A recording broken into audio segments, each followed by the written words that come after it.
Julian Lennon was born into a world of fame, love, and music, but also into a storm of heartbreak and emotional scars that would shape his entire life. As the first son of John Lennon, one of the most celebrated musicians in history, Julian's early years were filled with the sound of Beatles songs, the laughter of his parents, and the illusion of a perfect family. But behind the glamour and the adoration of millions, cracks were already forming in the Lennon household. John's fame was growing, and with it came distance, temptation, and a slow unraveling of his marriage to Julian's mother, Cynthia. Then came the moment that changed everything, the arrival of Yoko Ono. Julian was just a little boy when his father met Yoko at an art gallery in 1966. To John, she was a muse, a creative partner, and the woman who understood him in ways few could. To Julian, she was the stranger who suddenly became the center of his father's world. The child couldn't understand why his father's affection seemed to vanish overnight, why laughter was replaced by silence, and why his mother's tears came more often than smiles. One day, Cynthia came home from a trip to find Yoko Ono in her house, wearing her robe in her place. That image would burn itself into Julian's memory. Within weeks, John had left his family, and the 5-year-old boy watched the man he idolized walk out the door, leaving behind a broken mother and a confused child who couldn't understand why love had become so cruel.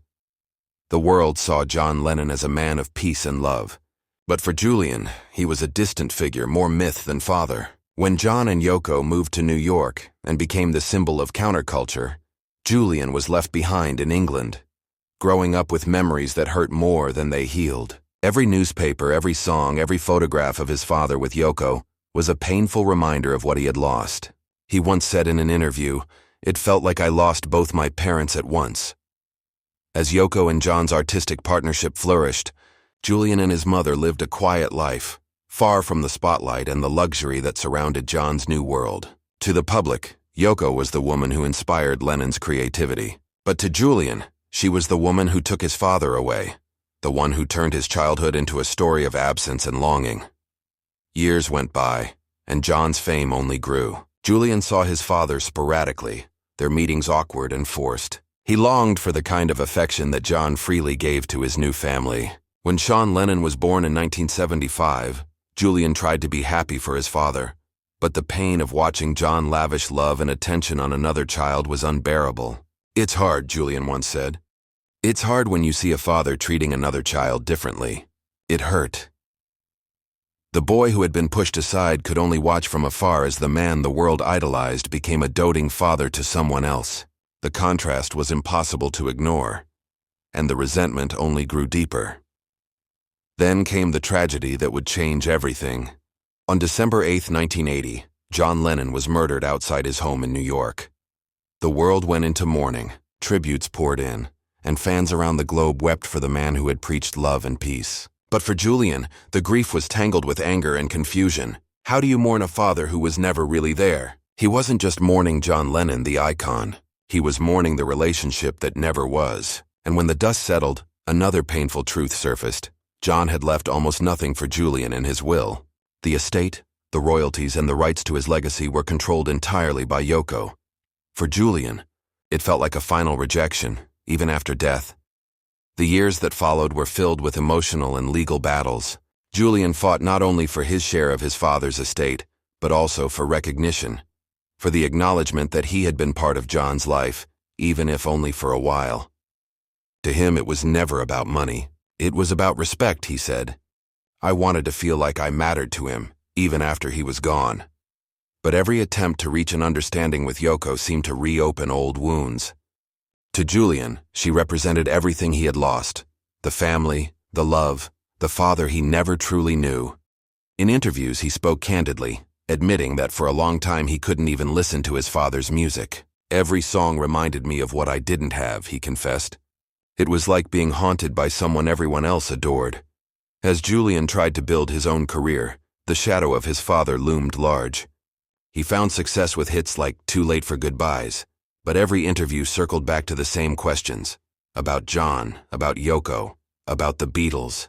No matter how hard he tried, he could never escape the legacy. And behind his calm demeanor, the bitterness grew.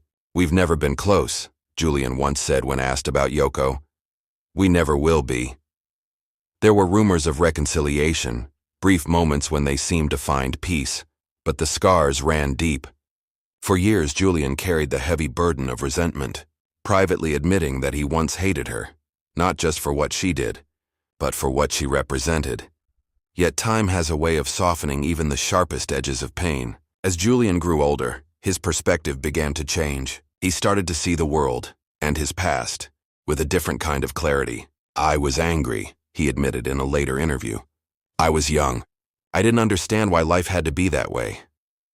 In his 40s and 50s, Julian began to let go of the bitterness that had defined his early life. He reconnected with John Lennon, his half-brother, and found common ground through music and shared loss. That fragile connection helped him release years of resentment, transforming his anger into understanding. When asked if he still harbored hatred toward Yoko, Julian simply said, "We've made peace. You can't carry hatred forever. It destroys you from the inside." Today, Julian Lennon stands not as a shadow of his father, but as a man who forged his own path. He's a musician, photographer, and environmental activist with a career defined by his own talent and compassion. He has learned that forgiveness doesn't erase the past, but it frees the heart to move forward. His mother, Cynthia, remains his anchor in memory, the one who held him together through all the chaos. He honors her in his work and in his music, often describing her as "my true rock." Julian may never have had the father he wanted, but he has become the man his father never had the chance to be. Strong, wise, and at peace with himself. The boy who once said, "I truly hated her," is no longer driven by anger.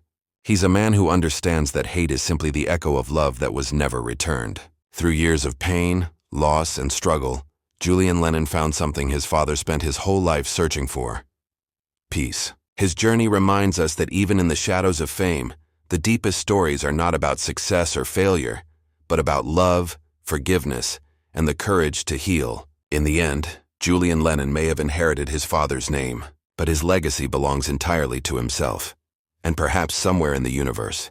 The father who once sang about peace would be proud to know that his son finally found it, not through fame, but through forgiveness.